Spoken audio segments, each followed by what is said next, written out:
Chanakya TV को आपण मानकु स्वागत।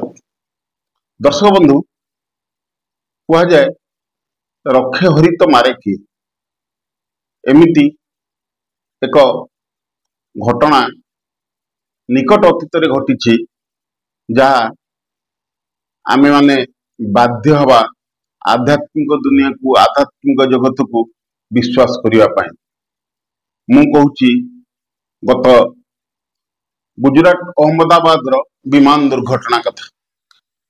विमान दुर्घटना रे चर्चा को आसीथिबा गोटे जिनस ता हेउची विमान रो 11A सीट रो रहस्य। दर्शक बंधु 27 वर्ष पूर्वे भी यही भली एक चमत्कारिता देखा मिलता। विमान दुर्घटना पर विश्वास कुमार रमेश नामक जने व्यक्ति खूब चर्चा रही। विमान थिबा 242 जन मध्यरु रमेश ही एकमात्र व्यक्ति विमान दुर्घटना बची जाइछन्ति। रमेश सीट नंबर 11A थिला। एही सीट विषय एक रोचक तथ्य सामना को आसी। अहमदाबाद विमान दुर्घटनार सीट नंबर 11A रे बसीथिबा व्यक्ति बंची जाइथिबा खबर सुनी आश्चर्य होइछन्ति थाई गायक थाईलैंड लोक एवं अभिनेता जेम्स रुवांगसाक लोईसुचाक।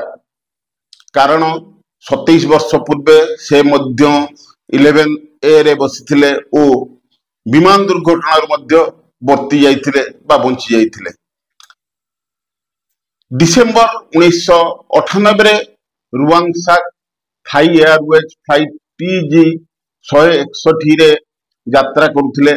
विमानटी दक्षिण थाईलैंड रे अवतरण करने चेष्टा करुथिला एवं दुर्घटनाग्रस्त होइथिला। दर्शक बंधु एठी कही रखिबाकू चाहे एही दुर्घटना रे 101 जनकर मृत्यु होइथिला। 101 जन यात्री मध्यरु से एकमात्र व्यक्ति थिले जे से दिन बंची जाइथिले।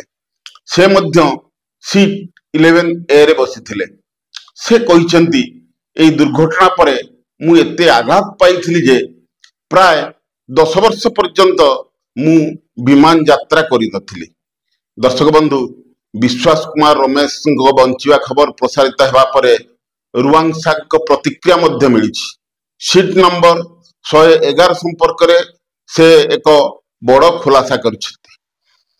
से तांको सोशल मीडिया पोस्ट रे लिखिचंती जे भारतर विमान दुर्घटना बंची व्यक्ति मध्य सही सीट रे बसीथिले जेउठारे मु 27 वर्ष पूर्वे बसीथिली।